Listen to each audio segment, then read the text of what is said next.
All right. Hello, everyone. My name is Alex Sanders, and I'm going to be talking today about the American youth and their declining mental health. So, for starters, why did I choose this topic? Well, for myself, and likely most of us, it's something we've dealt with in some way, whether that be our own personal mental health or someone we know. And I know personally, I am close to a number of people that have dealt with anxiety, depression. I've had friends that have almost attempted suicide. And, well, we are entering a very stressful period of time, and things will likely get worse before they get better. Of course, I am referring to the current coronavirus pandemic, which is affecting the entire world. So, a study from the Pew Research Center in regards to the coronavirus pandemic found that 43% of US adults now say that they or someone in their household has lost a job or taken a cut in pay due to the outbreak, up from 33% last month. I know that personally, my father, who had already worked from home, went from working 5 days a week to 4 with a pay cut.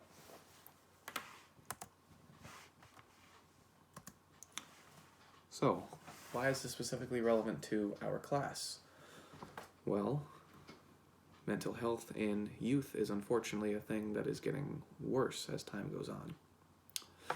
If we look to a study from an NBC News article, we can see that suicide rates among U.S. middle school students have continued to rise, starting in 2007 and ending in 2014, the study.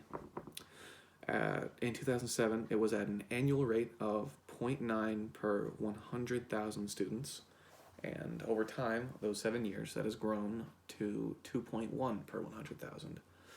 While that does sound like a small number, you need to keep in mind that that's a statistic that is more than doubled over 7 years. We're almost out from 2014, another 7 years, so I'd be curious to see what a study done now would show. At the same time, anxiety and depression are also on the rise among America's youth. In a Pew Research Center poll, they found that 70% of teens being in the study ages 13 to 17, believe anxiety and depression are a major problem among their peers. On the other hand, 40 to 51% see poverty, alcohol, drug addiction, and bullying as major problems.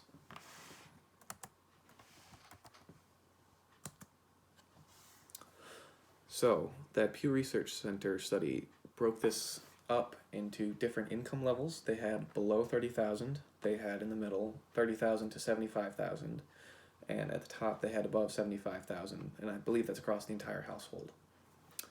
And you could see that the way people felt on these issues did differ. So when comparing the stress of poverty, 55% in the lowest income bracket of the test saw it as a major problem. In comparison, 29% of the highest income bracket felt that way. Now, it makes sense that when talking about poverty, someone in a lower income household would probably see that as more of a problem than someone in a higher income household. Regarding alcohol addiction, 50% in the lower bracket saw it as a major problem, while 43% in the highest felt that way. And in general, for all of these, the middle income bracket, if not specified, is just in between the two to some degree. So for alcohol addiction, there is a 7% difference between the highest and lowest. Regarding drug addiction, 61% in the lowest bracket saw it as an issue, while only 46% in the highest felt that way. So you go from having a majority to not having a majority, a 15% difference between that. In regards to anxiety and depression, however, results were actually largely the same across each group. The lowest income bracket, you saw 70%, 7-0. In the middle income bracket, you actually saw 73%, and in the higher income brackets, 67%. So while there is a slight difference, it's really very much the same. So, what are some common stresses for teens? Because we're talking about anxiety, we might as well talk about stress as well. In another study done by the Pew Research Center, they found that a majority of teens felt the most pressure towards getting good grades. In that same study, they found that the 61% that felt the pressure towards getting good grades also felt pressure towards going to a 4-year college. It was almost the exact same, 59%, so very similar. In comparison, however, only 29% felt pressure to look good, and 28% felt pressure to fit in socially. I know when talking about stress, it came up a lot in our class even. We talked about social media, and this study did not specifically address that, but you could probably argue that looking good and fitting in socially would probably fall under social media. And it seemed to not be something that kids worried about, which is interesting to me. So, does one's mental health affect their academic performance? Now that we know that stress is, largely attributed to academic performance, we can wonder if mental health makes that more difficult or not. The answer is yes, and this actually often leads to problems further down the line. So looking at one study, we saw that expulsions in pre-kindergarten schools are 89% higher when classrooms don't have regular access to a psychiatrist or a psychologist, and only 23% of these schools across the United States have access to these professionals in some way. So you have a large majority of schools not having access to these professionals, which means chances are kids are going to be expelled at a higher level, and that is in regards to just pre-K students. A different study found that more than 77,000 children in special education received suspensions or expulsions for more than 10 cumulative days per year. That includes children with autism, anxiety, learning disorders, all sorts of stuff like that. That was done by the U.S. Department of Education. In another study, we found that children that are at risk for mental health problems in first grade are more likely than others to see a drop in academic performance within 2 years. The drop that I saw in that study was 5%, which might not sound like a lot, but when you consider the fact that you're talking about specifically just first to third grade within 2 years, and you're also looking at children that aren't even necessarily diagnosed, just at risk, it's worrying. All right, so talking more about this, I found on Boston University's website, there is a page by their department, their Center for Psychiatric Rehabilitation. They had created a list of ways that broad mental illness can affect the academic performance of children. This list includes, but is not limited to, the following. Inability to screen out environmental stimuli. So if, for example, a student is taking a test in a room, they are writing something down, and all of a sudden the kid next to them is chewing on their pencil, as young children are wont to do. They might have trouble focusing on their test, and as such their grades will suffer. Inability to concentrate. So if you're dealing with something, a teacher is trying to talk, they might not even be able to just focus on the teacher, even if there isn't an outside distraction. Difficulty handling time pressures and multiple tasks. So once you get into the upper levels, the upper grades, you have multiple classes, you have multiple homework assignments per night. Students with mental illnesses can have difficulties, figuring out the right time and how much they need for each assignment. That would, of course, affect grades. Difficulty interacting with others. That can, of course, lead to difficulties in group projects, stuff like that, even if you're just talking to your teacher. It can be hard to advocate for oneself. Difficulty handling negative feedback. That is, of course, I'm a music major, so constructive criticism is one of the most important aspects of that.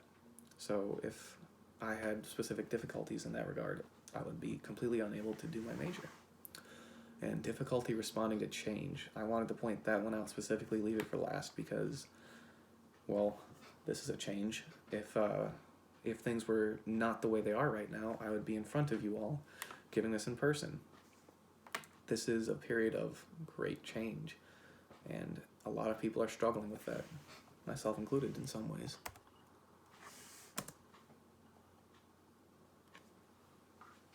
Does parenting play a role in child's mental health? The answer is yes, it does. Studies have shown that parents that display signs of anxiety are more likely to result in children also displaying those same signs of anxiety. Likewise, parents being overprotective can lead to a higher likelihood of the child developing an anxiety disorder. This is believed to happen because children with overprotective parents are less likely to be in fearful situations, being more sheltered.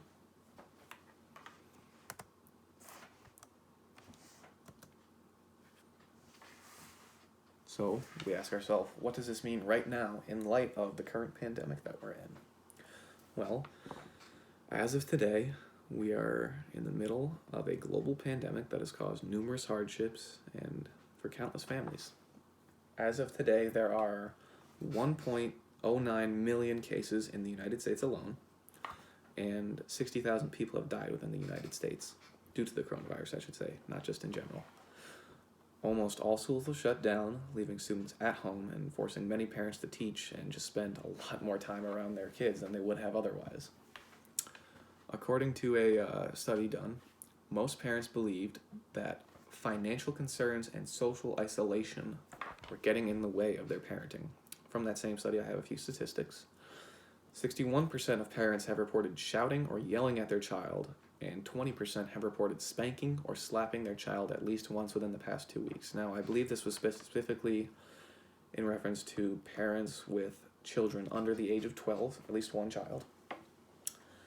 And parents also reported a 15% increase in discipline from the same study. So when you're forced to spend more time with someone, chances are tensions will rise a little bit. So how does this all affect us? A different study, this one done by the Kaiser Family Foundation, found that Americans are increasingly worried as time goes on about the pandemic and its implications. So this is not regarding specifically teenagers, but this is just Americans, likely adults. 72% claim that their lives have been disrupted in some way. I think we can all agree with that. 59% are worried that this will negatively impact the economy and investments over time. I think we can also all agree with that. 52% are worried about losing their jobs. 57% report being worried that they will put themselves at risk of being infected. A lot of people are dealing with this because as states open up, you no longer have the option of filing for unemployment if you are no longer required to not work. And so you have to choose then between your health and your money. And last but not least, 75% believe that the worst is yet to come. I think it's important to bring this stuff up because, as we learned from a different study, when a parent displays signs of anxiety, a child is likely to display those same signs. It's tough right now, and everyone needs to be conscious of this, I think, as we get going with it. And finally, my works cited.